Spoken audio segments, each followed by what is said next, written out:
So why Twitter? This is a good question. There are millions of Twitter users, and a lot of times they'll be different from your Facebook fan base, so you could be reaching new potential people.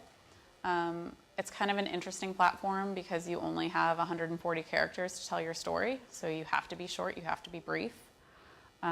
It's where a lot of people will come to share their experiences, provide feedback, where they're looking to get customer service.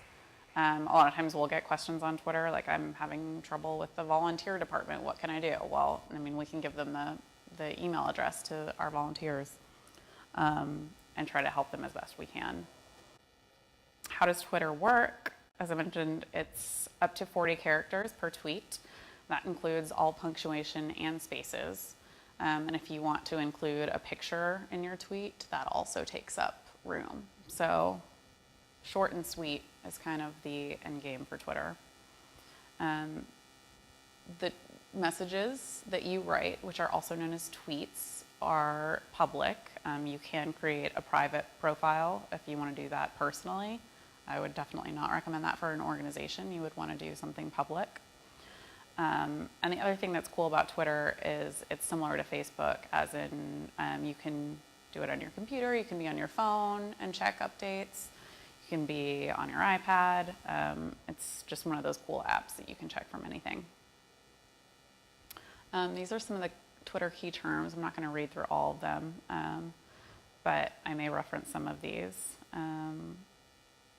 The main thing, retweet, the RT, is something that's really important. That might be something that you would be interested in doing, is sharing content from someone else. So APA could retweet a message from best friends. Maybe we're talking about, maybe it's one of our blog posts that's talking about why it's important to adopt versus buying. I'm trying to think what our recent blog posts have been.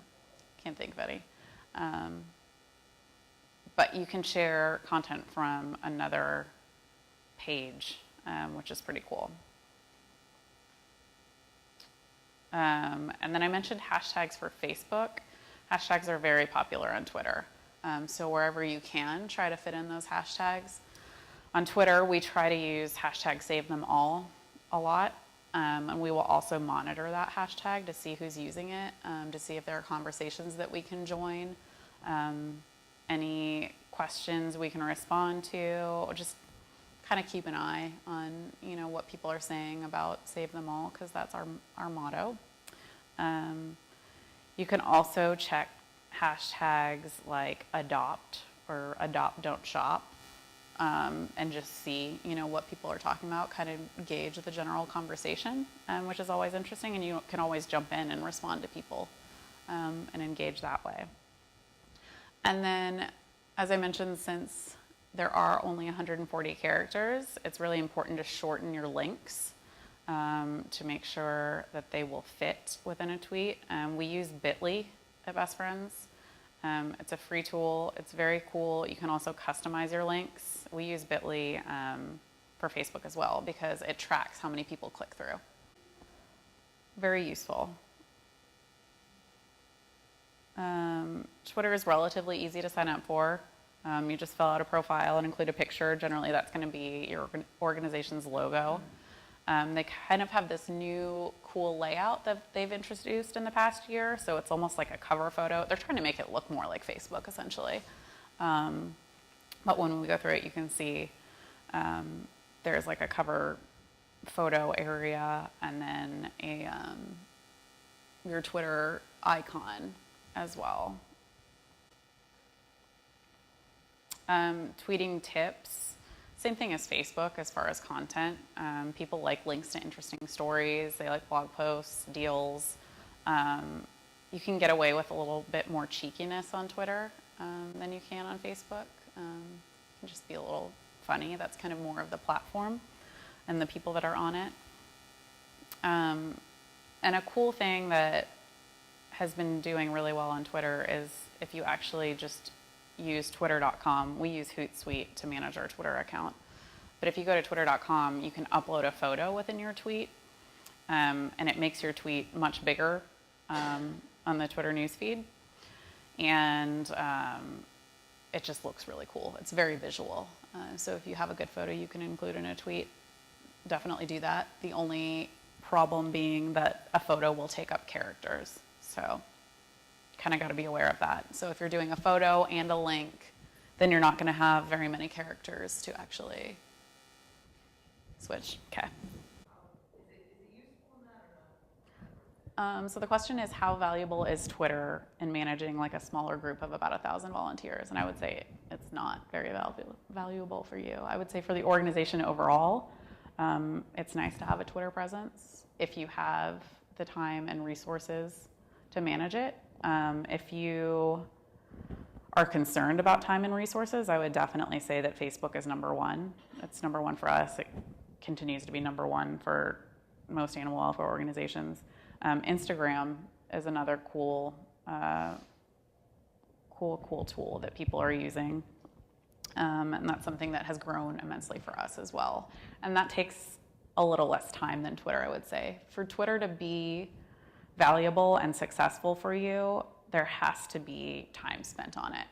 So time spent finding cool content and sharing it, time spent responding to people, time spent tracking hashtags and seeing, what the conversations are. There's a lot of engagement on Twitter, and there's a lot of engagement on Facebook as well, and that's something that can help make your page a success. But for Twitter, that's another one of those things. You definitely can't just talk at people. You talk to people, and that's what the Twitter audience expects if you're going to be present on Twitter.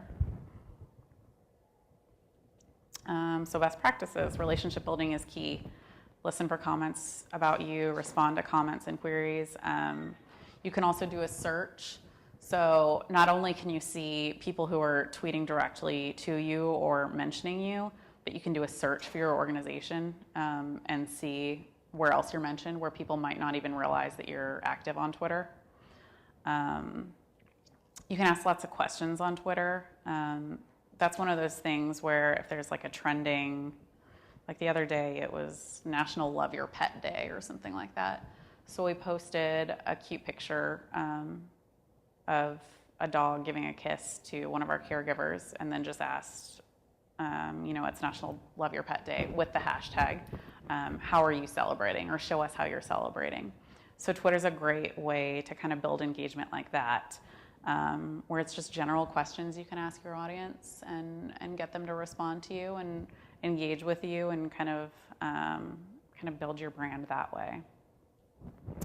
You can also retweet messages you'd like to share, which I mentioned, and I can show you how to do that when we get to the live drive. The other thing about Twitter is that it's very real time. People will respond quickly, and they will expect you to respond quickly. 24 hours or less is kind of our go-to on Twitter. We try to be very quick. We pretty much try to respond to anyone who tweets us within an hour on weekdays during business hours.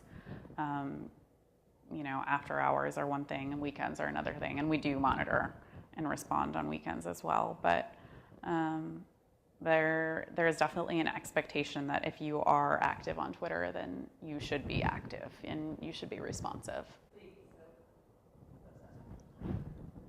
Okay, the question is, why is an average person on Twitter?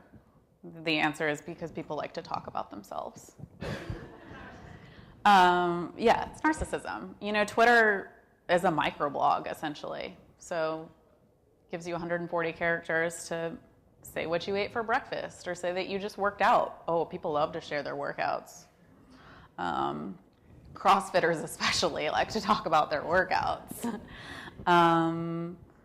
They like to share photos. Again, same thing with Instagram. It's just sharing photos. People like to share what they want about their lives with others, and they want to get feedback, and they want to feel validation. So, yeah. Yeah. So the question is, would Twitter be a valuable recruiting tool if you're trying to find volunteers? And I would say it definitely could be. If you can take the time to monitor conversations and insert yourself in them wherever you can. Respond to people that are in your area talking about working out. If you have a cool program like the Jog a Dog program here in Austin is awesome.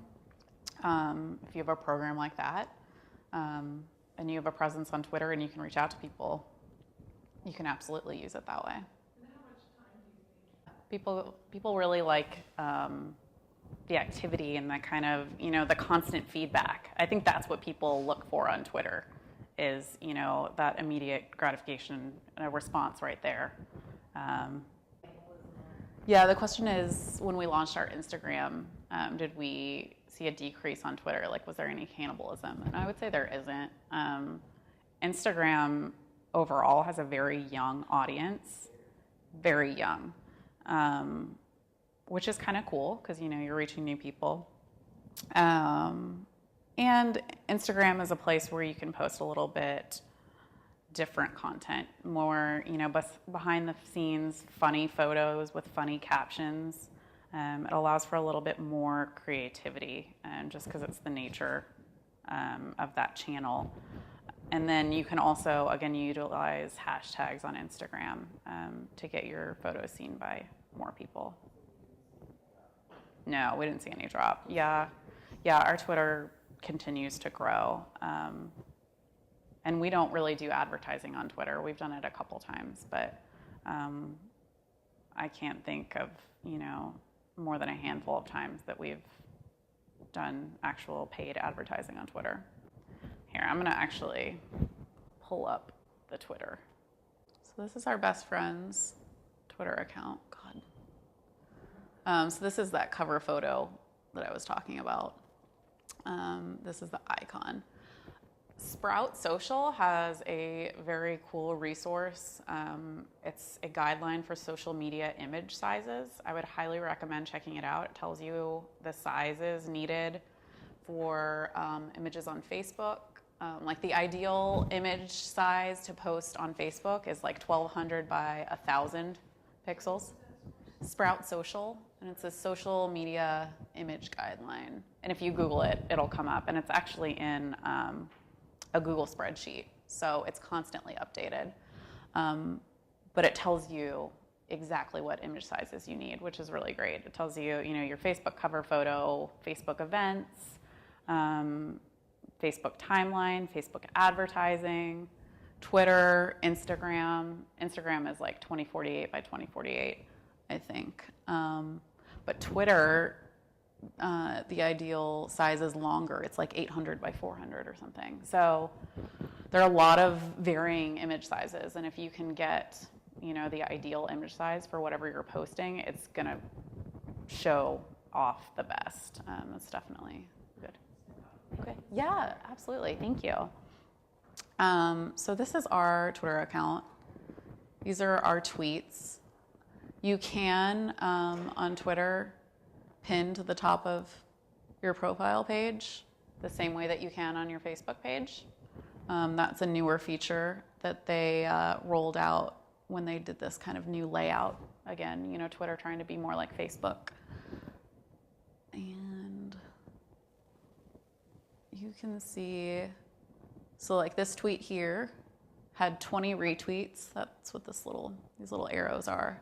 And this favorite here, and 14 favorites.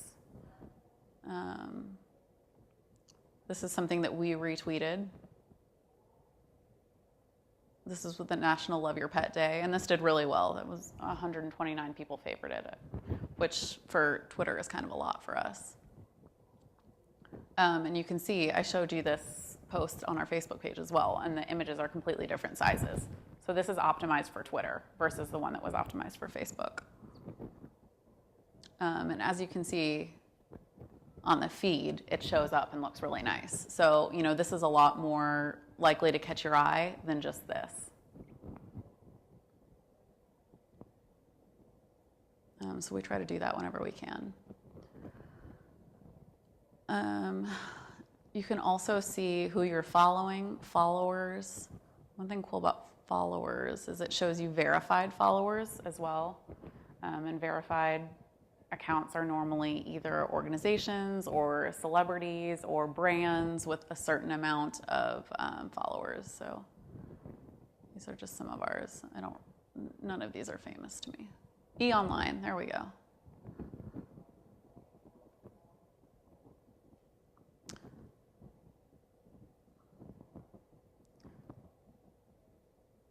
So this is our home page for Twitter. So this is the timeline of, these are all people that we follow right here. So that's what's showing up in our feed. And as you can see, I mean, people are super, super active on Twitter. There's a lot to keep up with. You could definitely post a lot more often on Twitter than you can on Facebook, just because the lifespan of a tweet is much, much shorter than the lifespan of a Facebook post. So you have a lot more leeway to post. We try to get out 5 to 7 tweets a day versus 2 Facebook posts a day. And that doesn't include the tweets that we have responding to people and monitoring hashtags.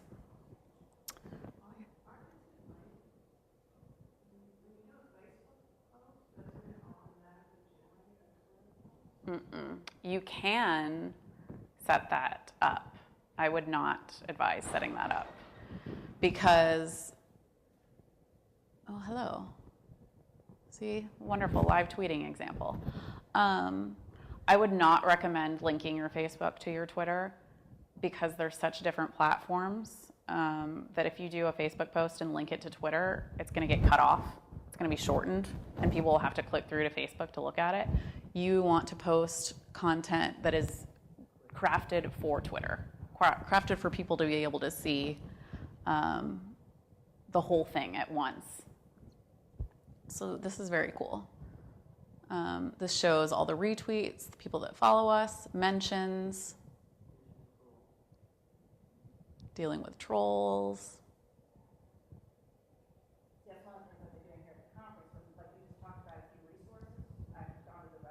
And able to, yeah. And like, we can take a look at the hashtag AMPA 2015 and see, look at all these people that are talking about it, which is very cool.